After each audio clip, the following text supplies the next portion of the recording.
Retro Zone. Hey, this is Lauren Mary Kim, and I'm the stunt double for Ahsoka Tano in Clone Wars and the armorer in The Mandalorian. You're listening to Dennis and Jay on Podcast Stardust. This is the way.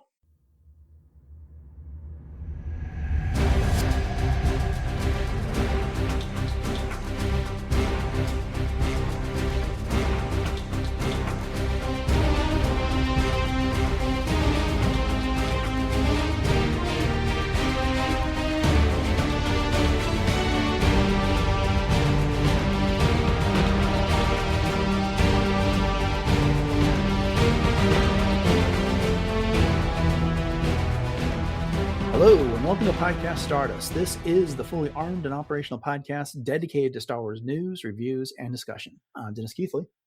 And I'm Jay Krebs. And happy Monday. We're going to start this week with a look at some recent Star Wars news. We normally do that on Fridays, but with Maul out, we kind of flipped the schedule a little bit until it's over. So we're going to catch up here. But Jay, I want to remind everybody what's going on. I want to remind everybody where we can be found on social media. Of course, we are on Facebook and Instagram at Podcast Stardust. Okay, the dish is aligned, the signal's boosted to maximum output, the shield is down, and we are now broadcasting to the galaxy. So, a bit of bad news to start this week's news recap off with, and that is if you were still holding out some hope that we might see the Ben Solo movie, don't count on it if Steven Soderbergh is to be believed. And basically, while out there promoting, I can't remember what he was talking about, he was asked about, any chance about the Ben Solo, hunt for Ben Solo getting revived. And in a word, he said, nope. Doesn't matter that there's been a change in leadership at Disney and Lucasfilm. He went on to say is that I don't regret 1 minute of the time we spent working on that. I felt the work was good. It's just good for you to be in that room and working on it. It's like CrossFit. It's good for you. It'll have a residual effect that will be unexpected at some point. And then he went on to say, as soon as it became apparent, okay, it's not going to happen, I sat down and started writing something else. It's like, okay, new scenario, let's get cracking. At a certain point, it's like complaining about the weather. You just got to keep moving. So as far as he's concerned, that ship has sailed. He's busy with other projects. So if there is going to be a revival of this, it doesn't look like he's going to be involved with it. But what do you think? Well, I mean, he's pretty much closed the lid on it, obviously, and he's pretty confident that it's not going to happen. In a word, nope. Love that. But, it is disappointing. But, I mean, realistically, is Ben Solo even a character in the long-term roadmap under the new leadership? Probably not. I mean, if we're being honest, it's going to point to moving forward. So if you're looking at things like the new Jedi Order era that we've been talking about so much, then I think that's definitely going to be the more of that focus. And it doesn't sound like he's bitter about it. Obviously, he's just like, yeah, it was great. It was a good little mental exercise. And I love the fact that he related it to CrossFit. I just think that's hilarious. It's good for you. You just got to do these things sometimes, but it's okay. It's all good. And we're going to move forward and it's okay. So, I mean, like I said, am I a little disappointed? Maybe. I didn't have my hopes up though. So, I mean, I guess there's that, but anyway, those are my thoughts. What do you think? Yeah, well, he's a veteran. He's a pro. And I think he knows that even though this didn't work out, these are people he may be working with in the future. So why burn any bridges now? Sure. On this? And so I think both he and Adam Driver were frank about what happened. Is they had this idea, they were excited for it, they put the whole thing together. Lucasfilm was interested in it, and then it was ultimately Disney who said no. But they've been professional enough not to say this was a terrible decision. We're mad. We'll never do Star Wars again. Yada yada yada. Sure. Because, sure. I mean, this has not worked out, but that doesn't mean that Soderbergh isn't going to be working with Disney and Lucasfilm again in the future on some sort of a project. So, yeah, I mean, okay. Look, the Rebel Moon movies were intended to be Star Wars. They didn't happen, and it got turned into a different thing for Netflix. So I'm not saying this script necessarily is going to get changed wholesale into something for another platform, but that's not to say that there aren't ideas in that script that could be adapted for a different property if you wanted to. That's a good point. I hadn't thought about it that way. Yeah. So anyway, yeah, I think it's intriguing. I don't want to say that I'm disappointed because I just don't know enough about this movie and everything that they intended to be disappointed about it. I mean, we found out about it after it was killed, and it was an exciting idea, but what else did we really know? So, Mhm. and if it ended up happening, great. I would definitely have a ticket and be there when it came to theaters, but it just isn't at this point. So we'll Yeah. see. I think for me, the most disappointing part was just because I would love to have more Ben Solo and more Adam Driver. So Sure. that being said, you know. All right. Well, let's move on. Mark Hamill had an opportunity to talk about the new leadership at Lucasfilm, but the background for this comment bears a little bit of discussion, is worthy of a little bit. So he's been out promoting the Lego Smart Play system, and he is named the Junior Executive Director of Information, also known as Jedi at Lego. That Which, cracks me up, I gotta say. yeah, and so there's a whole video you could find over on the Lego website where he's talking about these interactive bricks, which is something that we haven't talked about here on the podcast. Lego has come out with a number of these interactive bricks, and they've integrated them into various sets that are aimed at their younger audience. I mean, at this point, Lego is like for everybody. I mean, they make sets designed for adults, and here I am, the north of 50, and I still put together Lego. But the sets that have them are not the advanced feature sets. They're geared towards the younger audience, and they're the ones that are much more intended for play as opposed to display. And they, like, when you get characters within a certain proximity to the brick, they'll have sound effects. You get some blaster shots and stuff for the different TIE fighters and X-Wings, whatever. But anyway, so he's out promoting that. And as an aside, on the 8th of April, which obviously was last week from when this comes out, he was answering a 1-800 helpline to answer questions about these bricks, which I found out about it like after the fact, so I didn't get a chance. I just wanted to call to see if I could talk to Mark Hamill, but Oh, found out about it too late. dang, missed opportunity. Yeah, but he was going to be taking phone calls about the bricks, and so I don't know if it was an automated system or if Mark was actually going to be there answering calls, but it would have been interesting.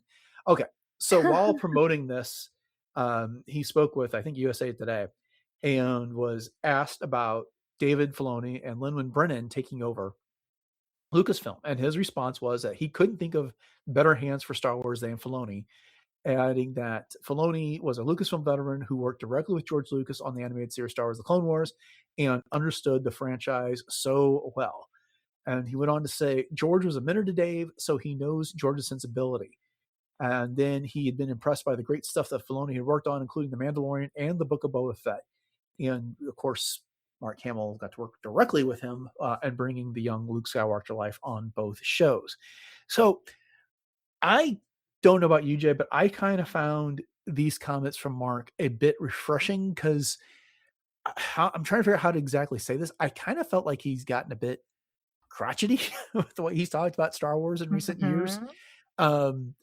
Maybe being a little too frank about what it was like to shoot A New Hope. I mean, he's like, on the one hand, it's refreshing that he's frank and open about stuff, but at the same time, it's like, okay, we get it. Not everything was wine and roses, Mark, but what are some good things that happened, along the way with making, and I know you didn't necessarily agree with the way that your character ended up in The Last Jedi, but so at any rate, just seeing him being so positive about the change was encouraging, I guess. Now, and I'm glad to hear you say that because I was feeling the same way and it was a little disheartening. I'm not going to lie. It was almost like, oh gosh, what's he going to say now there for a while.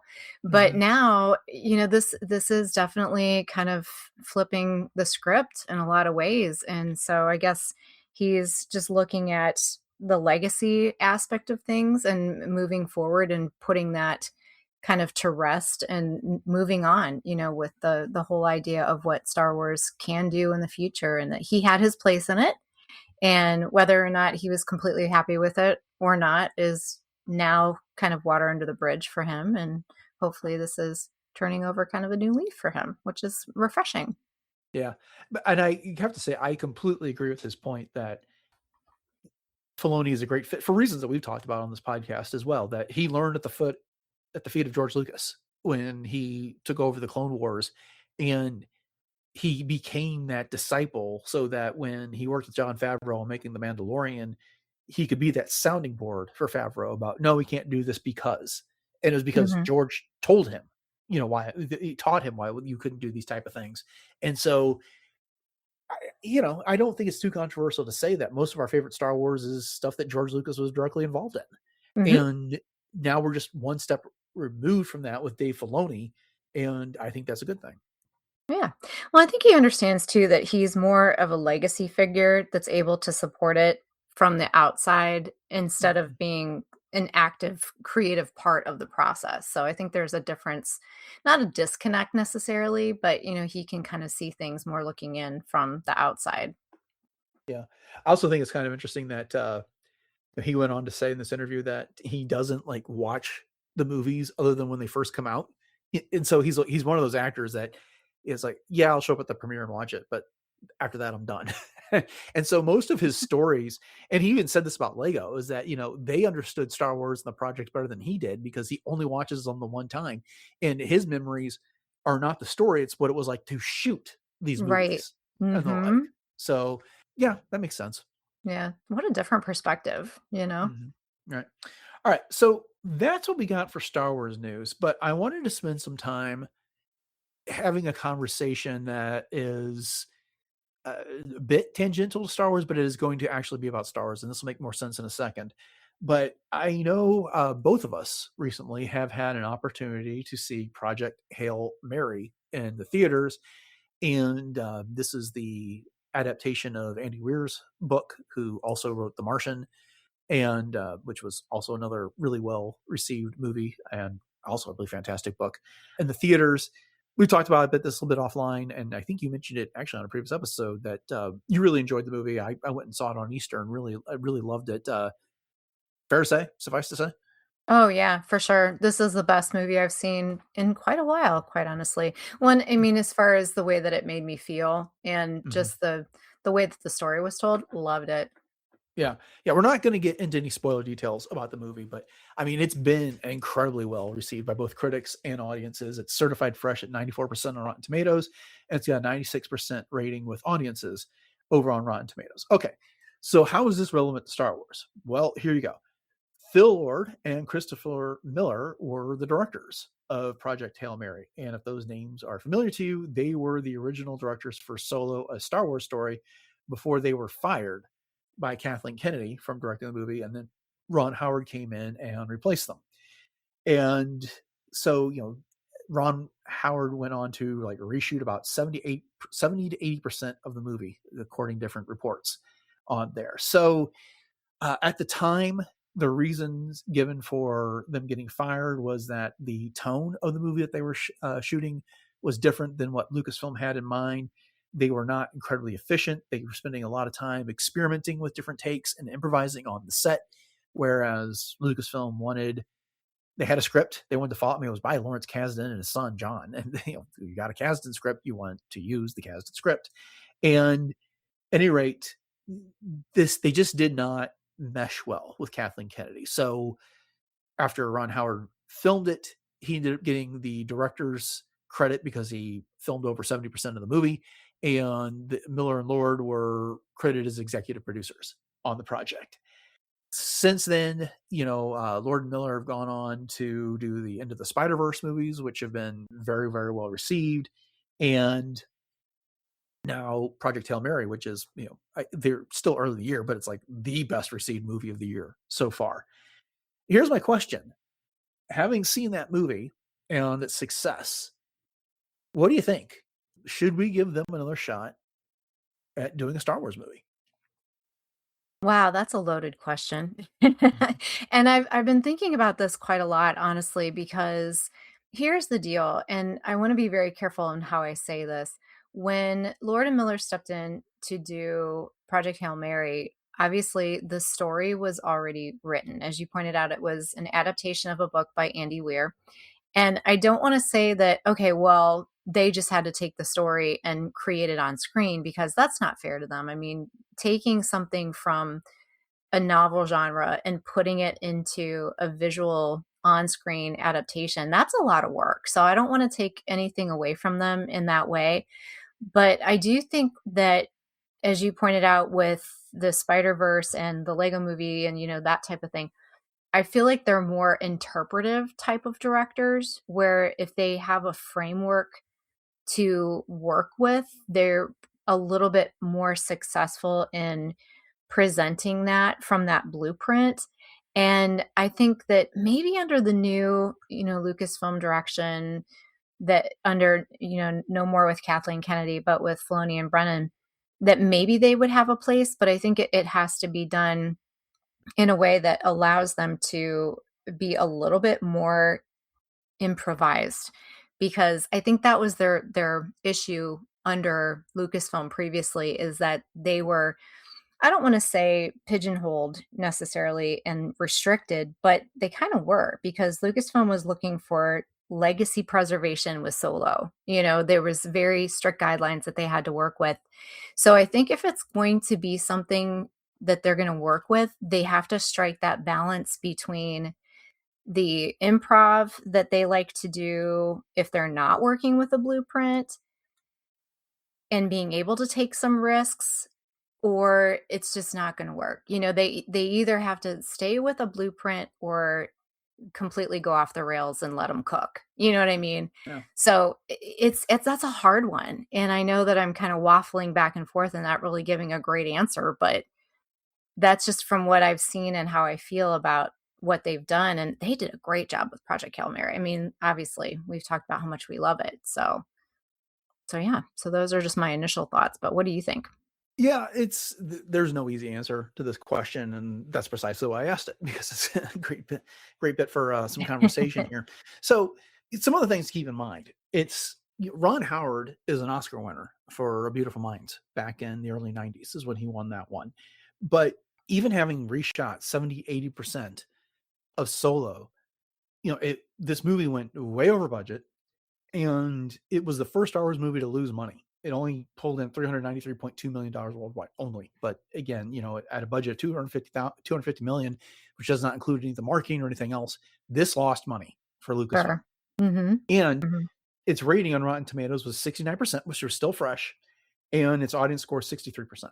So, those are far less than what Project Hail Mary got. And look, it's not just the script. That was the issue there. I mean, I enjoyed the movie. It's not in my top 4 or 5 Star Wars movies, but it's still a good movie. Mm-hmm. It felt like it could have been more when we're all said and done with it. And I think, part of the problem is that a lot of fans were not interested in a Han Solo movie that did not feature Harrison Ford. It was also coming out in a time of year where there was Deadpool. I think Deadpool 2 was what was out. And then there was, I think it was Avengers Infinity War. Yep. And Black Panther were all out in about that same time period. And so there was a lot of competition at the box office. But, if I'm being honest, for everything that I've seen from Lawrence Kasdan, this was not my favorite project. I mean, the guy that wrote Indiana Jones, the guy that wrote Empire Strikes Back, this was not on par, this story, with those movies. And the other thing is that as much as I enjoy John Powell's music, from How to Train Your Dragon and other sources like that, the score was not even as good as what John Williams does. It was still good, but it was at a different tier than so many of the Star Wars movies that we've come to know. And so I don't know that it's fair to blame any one person or to say Ron Howard failed or whatever. I think there was a collection of factors there.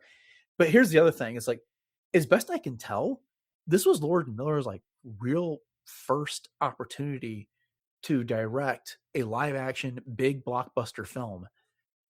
And maybe they just weren't ready at the time. And I'm kind of wondering if their experience doing Solo and failing there, in quotes, failing, is what made them so successful later, even, just taking that experience doing the Into the Spider-Verse, even though it's animated, and now here on Project Hail Mary. They knew that, yeah, you can't just spend an endless amount of time filming this one scene and improvising it a dozen different ways. You've got 12 shots. You need to get today. You got to get those 12 shots. You can't spend half the day on one of them. And so I wonder if that's what helped make them successful this time around. And those are all good points for sure. And you pointed out a lot of good things as far as Solo goes. It was kind of a perfect storm in a not so good way of reasons why maybe it wasn't at the top of, the Star Wars list of successful projects and those reasons why.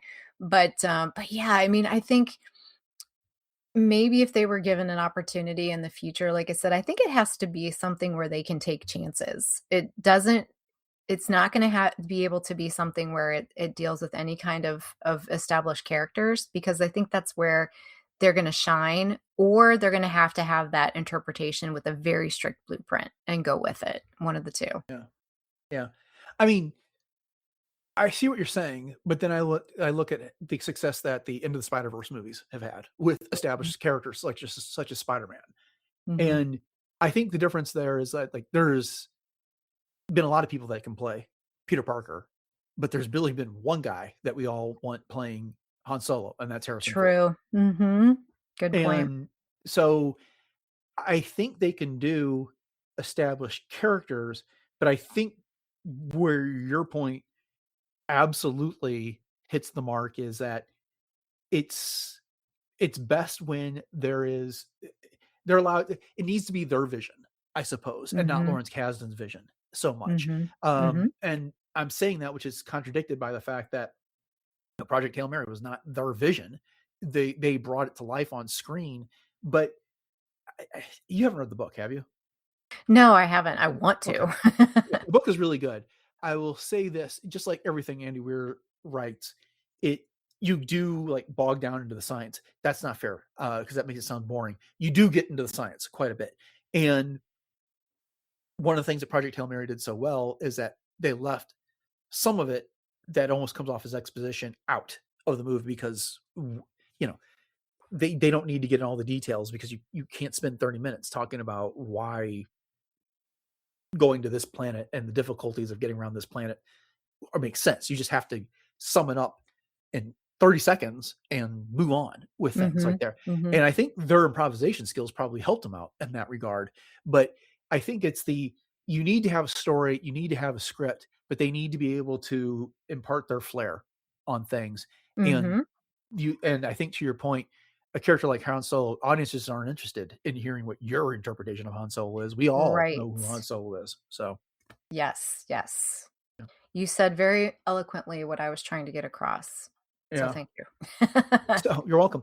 So with that having been said, and you're having a meeting with Dave Filoni, and this subject comes up, what kind of movie would you propose? What kind of Star Wars movie would you propose that he give them a chance on if you're going to do so? Oh, ironically, it's in my calendar for next week as we speak. Okay, yeah, yeah. Um, Hey, Pete. Okay, sorry. ooh, wow. The galaxy is literally mine. That's incredible. Wow, I would have to think about that one a little bit more. Do you have anything in mind? I'm gonna think while you're talking because I have a feeling Well, you've thought about this. yeah, it's the irony of all this is that Ryan Gosling is going to be in the next Star Wars movie next Right? year, which is Yes. their star. And so, what I would have said is, you want to get some characters that are solid actors that can improv the way that God, because apparently there was a fair amount of that on set, and I can guess what some of those scenes were on Hail Mhm. Mary, and that you're going to want to get some of the characters that Rocky, the alien that's in Project Hail Mary. You need something like that. It can't be Chewbacca. We all know Chewbacca too well, and that, but it has to be a character like that that our main character can riff off of, and it's something that needs to be a project that's going to have, it can't be Revenge of the Sith is basically what I'm going for here. It needs to be something that has consequences, but can have a bit.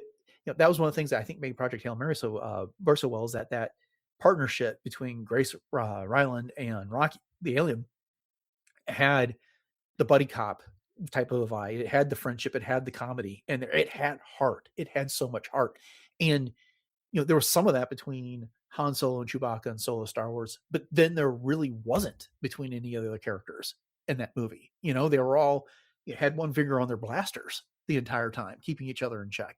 And so you need that type of a partnership. So specifically what I would do, I don't know. I mean, I think, one of the best things you can do for a Star Wars movie to help ensure its success put stormtroopers in it.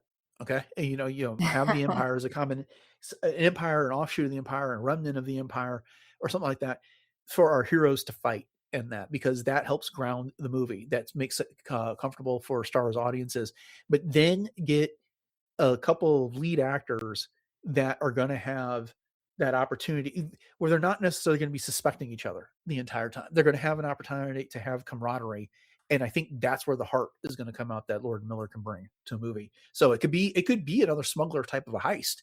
I mean, I wouldn't necessarily do that since, that got taken away from the first time, but something with stakes, that's fine, but have the characters, can have some tension between the characters, but at the end, they need to be able to play off each other and to have some sort of camaraderie on screen.